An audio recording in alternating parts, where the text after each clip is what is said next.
You might be wondering with the previous example on how this opacity is actually different from the RGBA value that we saw.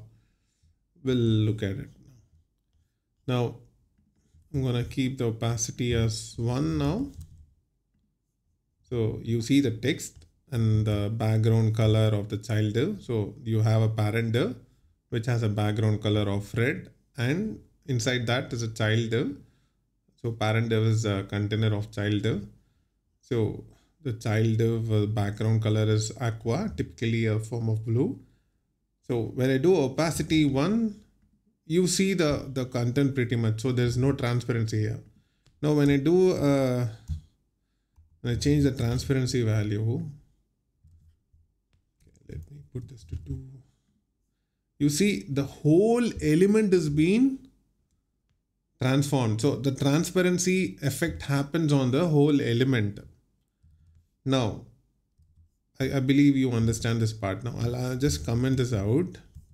We'll get back to this again. So what I'm going to do is I'm going to use a RGBA or the HSL. It's all the same. We'll use RGB. We'll use the blue color here. So you see, so red, green and blue, and alpha is 1. So I've changed the color now. So the background color is this now. So, and the RGBA's alpha transparency is 1 now. Now what I'm going to do is I'm going to make this to 0.2 like this opacity here. You see, the transparency of this color is what has changed. The text hasn't changed at all. Maybe since it's the text is in red, you're noticing that. But just look at it.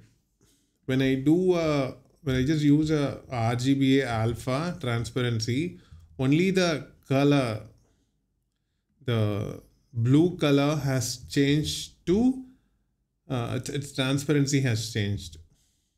Now see, the blue color hasn't changed here. It's all the same.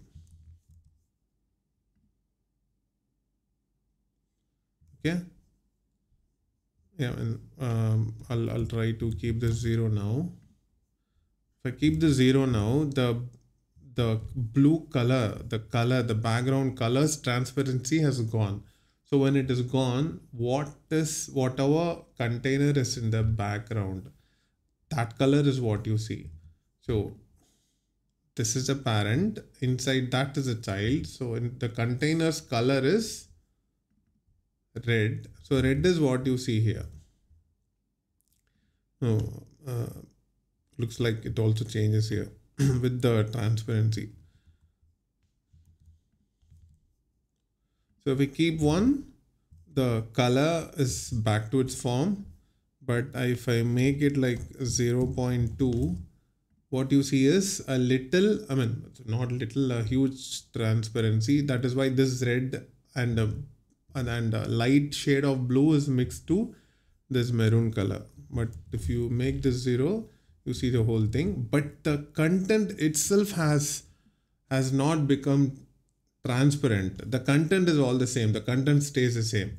But with opacity, now let's have opacity again. And with opacity, what happens is, I'm gonna keep this at 1.